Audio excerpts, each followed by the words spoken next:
What up? Welcome to Homegrown Hustle, where local brilliance takes the center stage. I'm your host, Matt Eickman. Together, we're about to embark on an inspiring journey. Our community thrives on the wisdom of insightful leaders that are right here in our backyard. And we're bringing their expertise to your ears.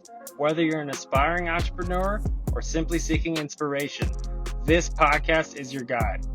Join us every week in celebrating innovation, guidance, and the power to inspire greatness. Let's explore the stories that shape our local business landscape, and together, let's ignite the spark of excellence.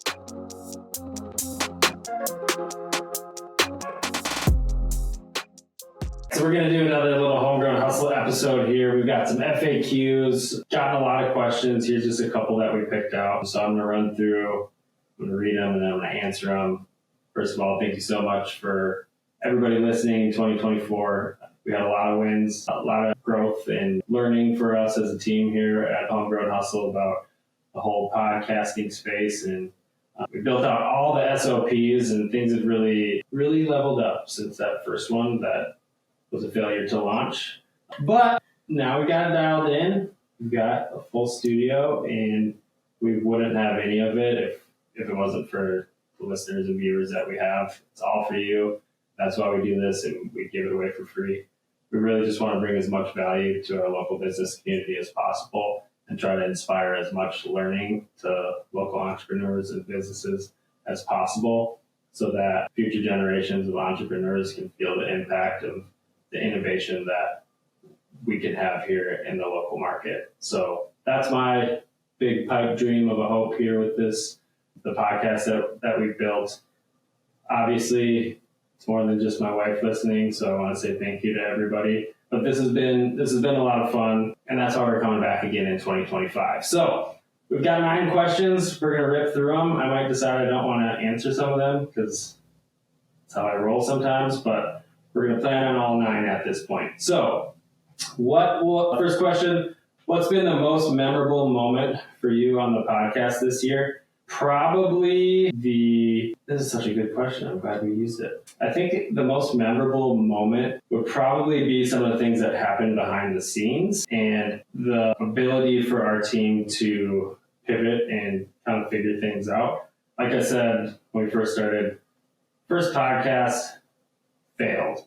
We just didn't have the right technology. And so I would say for me personally, seeing our team adapt and be able to level up and solve problems while still putting out really high quality content was amazing. And I think in addition to that, the other thing that I thought was really fascinating was just how many people were looking for something like this, looking for people in their community or businesses in their community that they knew and could connect with or kind of see themselves in as they're going on their own business journey. I've said it 100 times, probably 1,000 times, like being a business owner can feel like you're on an island sometimes. And through this journey in 2024, I had more people come up to me and thank me for what we're doing and tell me things that they've learned through watching different episodes. It's good that happened. It really helped me realize the impact that can be made from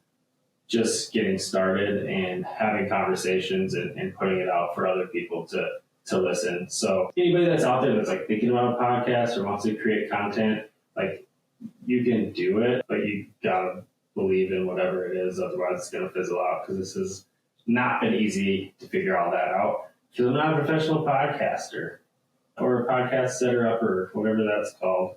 But we learn things and we move forward.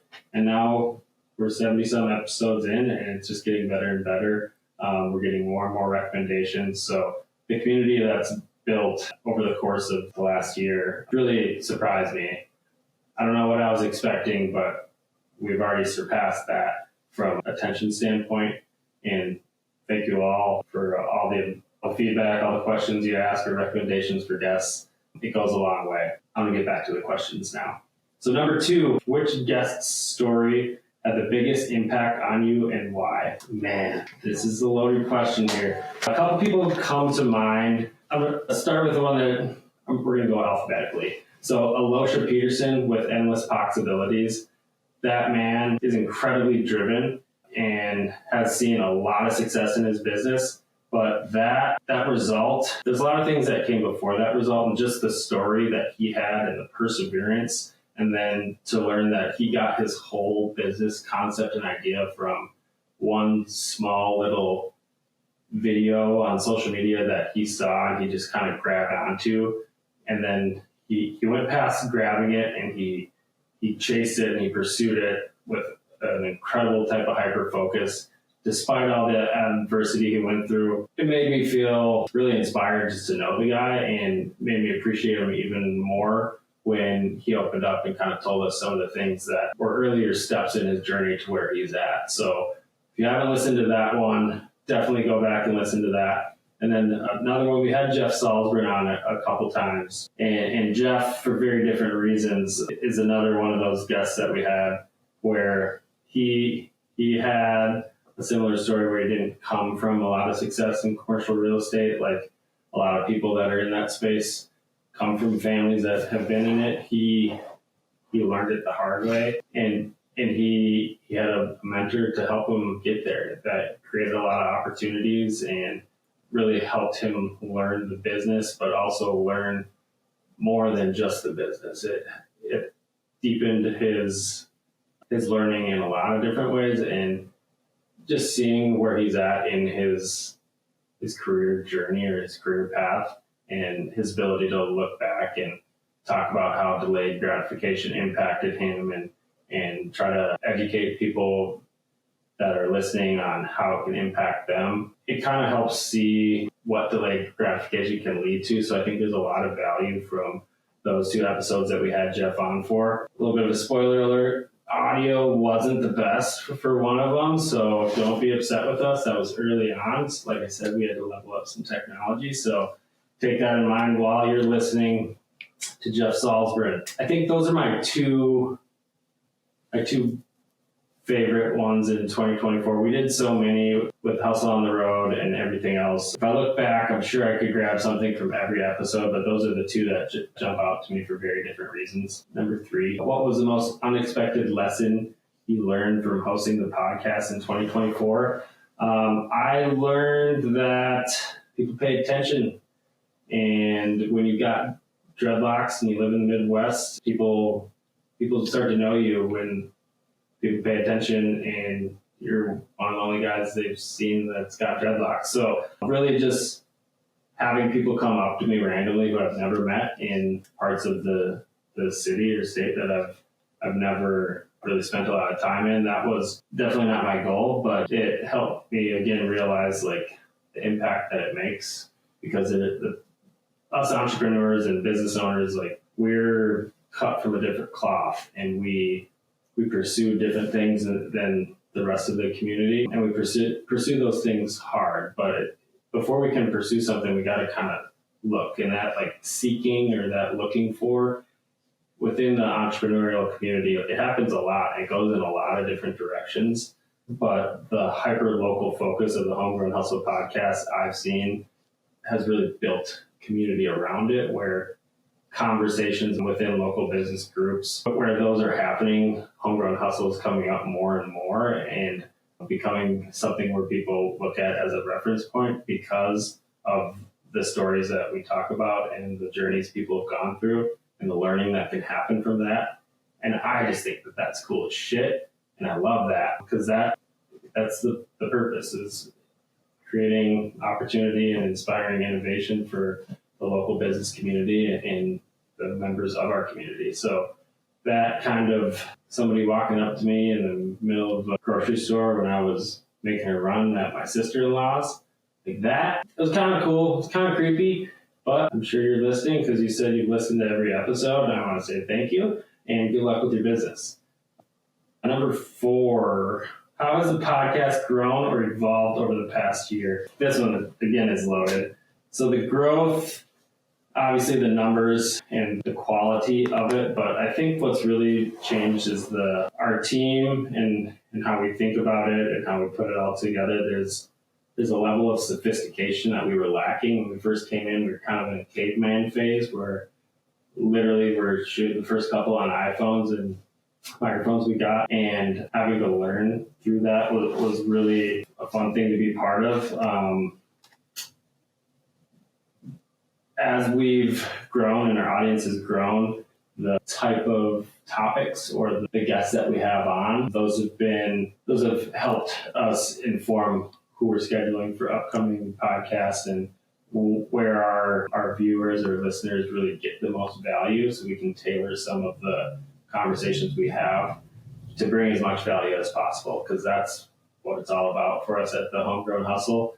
And for me personally, it's all about value add and bringing as much value to anybody that's going to take time to listen to this or watch this. So that's been some of the growth and evolution. Obviously, we got cool couches and new lights and all that stuff, but that's kind of an expectation with these podcasts now. I think my ability to ask questions that lead to a more cohesive conversation has really improved. That's a skill set I've had to focus on and develop. Because sometimes I'll talk in a circle and it doesn't make sense. And I know that. So I appreciate any of you posting comments about that. Anything else I want to say on that? The evolution, really, it's just going to always be continuing to expand to reach more people and go deeper with those people so that they can move the needle further for their business, whether it's one person or 1,000 people. Any type of impact we can make where somebody can take a story and see themselves in that story, and now they can go and think about their own business differently. That's powerful. That's one of the reasons I love doing this. So we got 5 left. If anybody's good at math, 9 minus 4 is 5. Right, that's still the answer. Thanks, Danielle. Number 5, what's one episode you think every listener should check out, and what makes it special? One episode, I think, because I hear this all the time with blue-collar business owners I talk to and people that are in that kind of early phase where they're having some success. But Wow One Day Painting, which is one of our early episodes, he talked about the benefits, some of the downsides of being part of a franchise from a franchisee perspective. So I think that anybody who's thinking about, hey, I'm just going to turn this into a franchise and it's going to grow and do all this, I think taking some time to listen to that one might bring some more insight, or maybe have you ask a couple different questions about that. The other reason it is, I found something really unique, is that when a business is built around other businesses that all kind of operate the same, what happens is there's a community that is built as a byproduct, and that community becomes very supportive. And I think that that's really powerful for those businesses that lean into that. I myself, knowing quite a few people who've gone the franchise route, I've heard stories on both sides.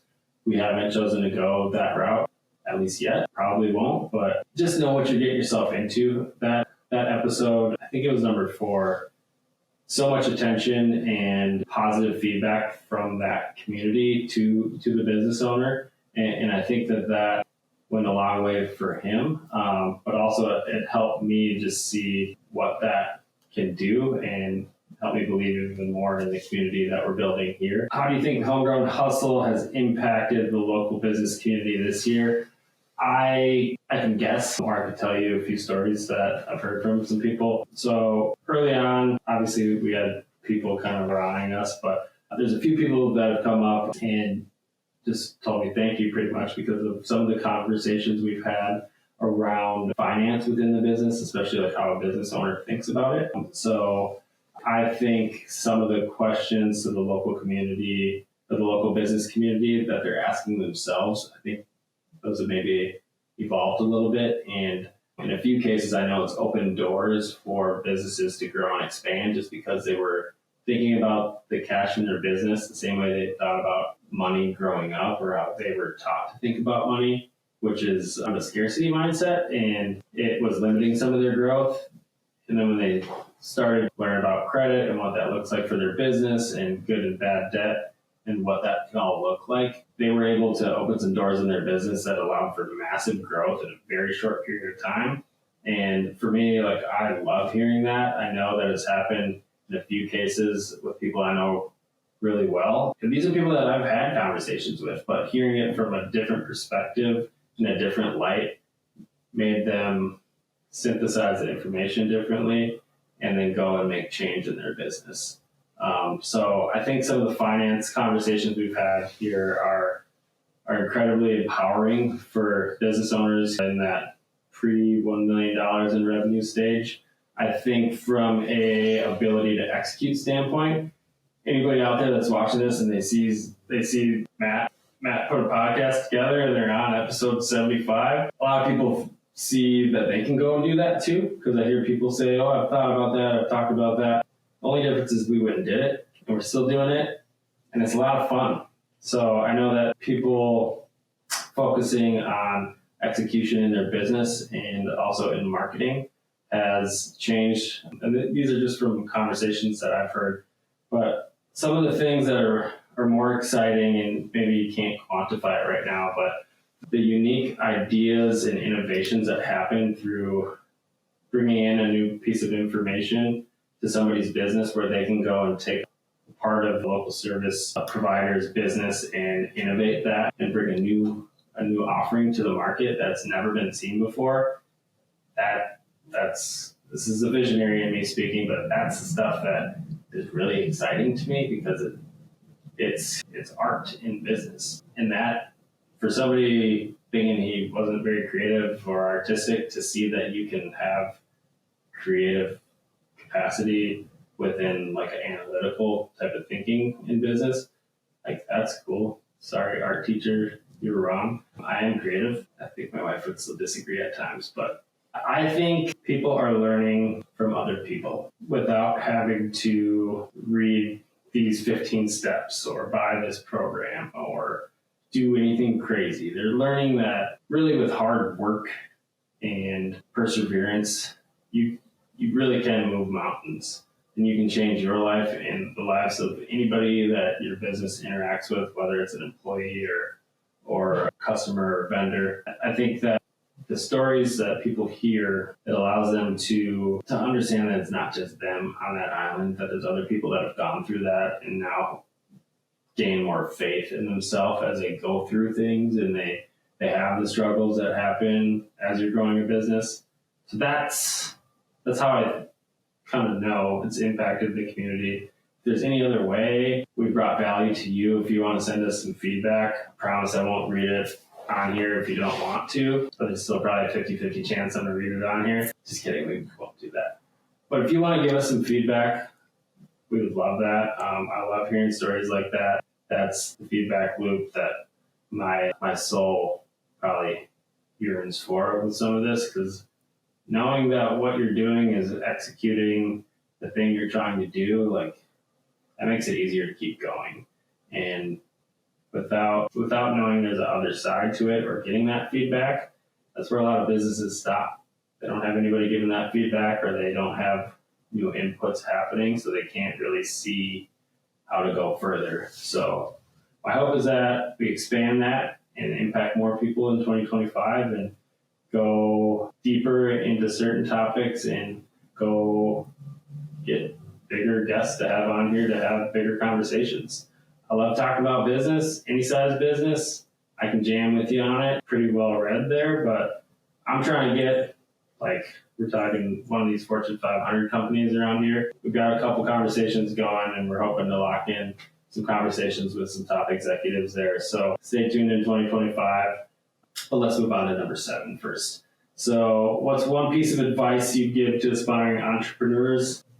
It's got to be one all the time. One piece of advice doesn't have to be perfect. Doesn't have to be perfect. It will never be perfect. You're always going to look for something to try to make it better. So have patience and be okay with that imperfection, because as you grow and improve your business, that imperfection is something that's there's going to be less and less of it because you're going to refine it. But in that imperfection lies the learning opportunities and the growth opportunities. So by wanting that to completely disappear, sometimes perfection gets in the way of progress for businesses. And when you're in an early stage, you can't really have that, because then you start to just kind of hit that plateau. So get rid of the perfection and trust yourself. I had to do a second one. I can't just do one. Believe in yourself. If you're in this space and you're a business owner and you're uncertain about that next step, don't ask your friends, don't ask Uncle Jim, ask somebody who's been there. And if you need that reassurance from them, ask them to have that conversation. Otherwise, don't mess around. Just start getting shit done and do it, and trust that you'll be able to pivot and make changes as you're on that path.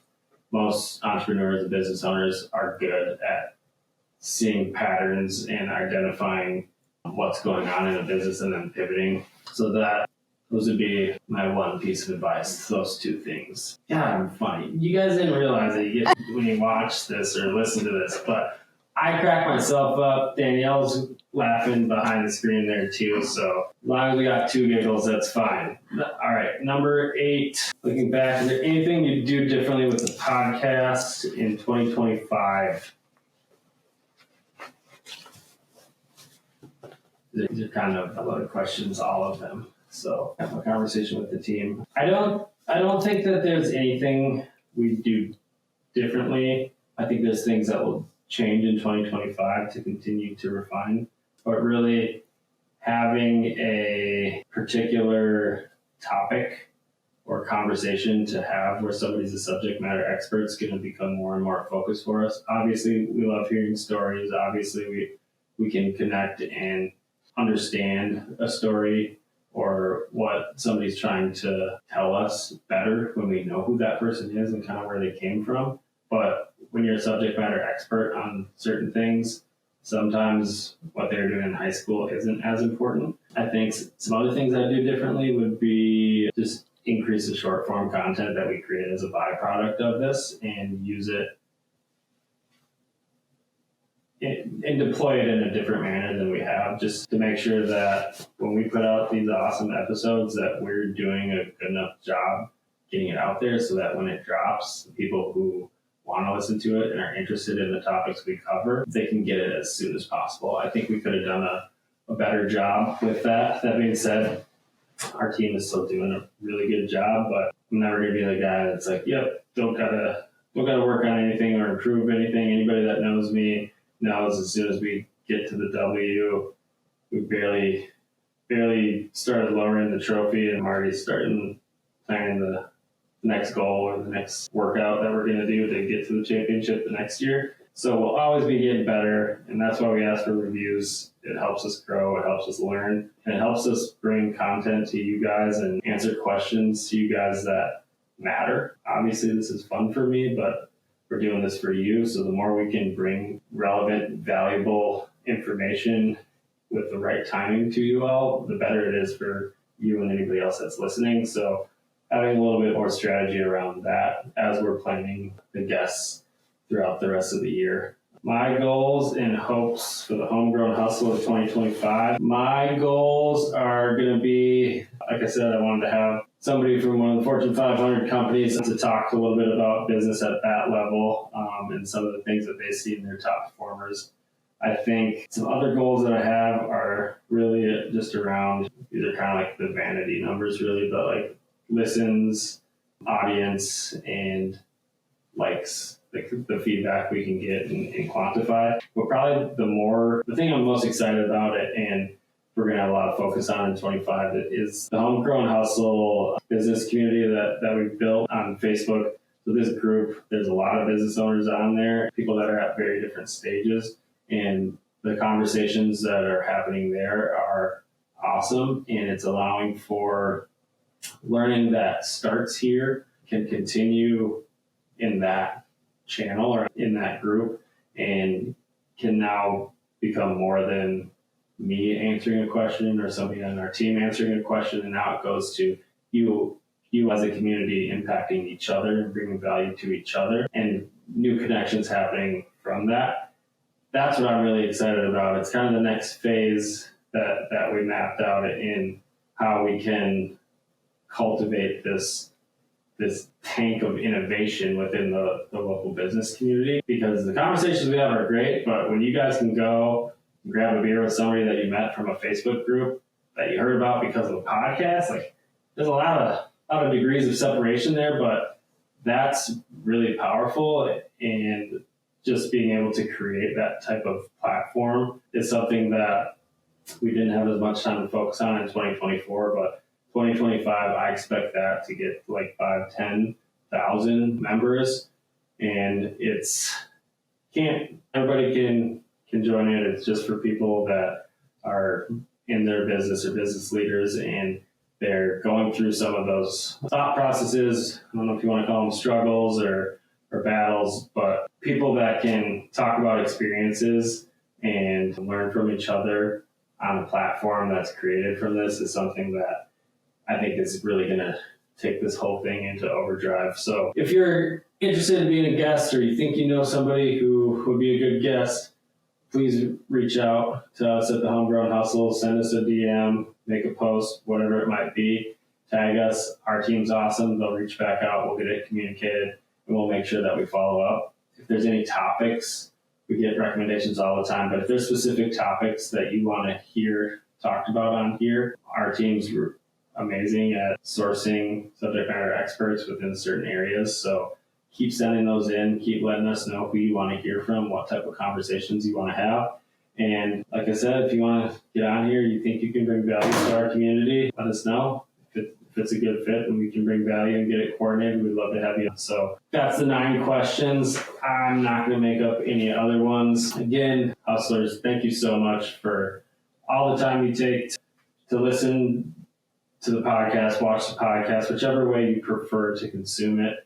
This information and knowledge exchange is really special, and something that I love to see grow and get past just me meeting somebody at our shop in Forest Lake to record a podcast, and it's impacting more people. So thank you for the support. Thank you to my wife for the patience with all this, Danielle for holding it down and helping with all the production, putting up with my shenanigans. And then everyone who we've had on as a guest, thank you for the support and sharing your story with the rest of the Twin Cities community and really the world. We've got people that listen to it from all over the world, and I don't know how they're using it in other parts of the world, but my hope is that it's impacting them on some level.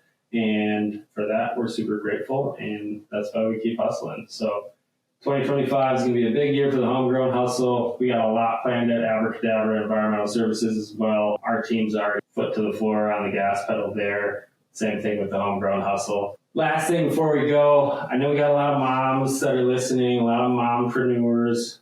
Just made that word up. My wife, Monica, has a channel called Mama Soda Podcast. It's all about parenting and parenting from very different perspectives. So she's done a way better job at building her channel than I did. And her community is growing very fast.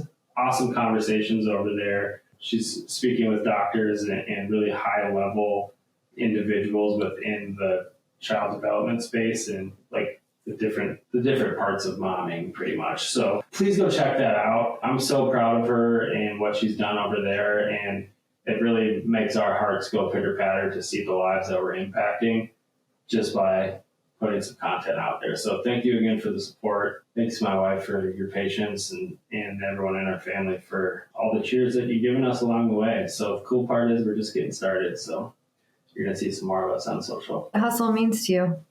Got to bring the episode's over. Yeah. No, bring the mic back. Bring the mic back. What does hustle mean to you?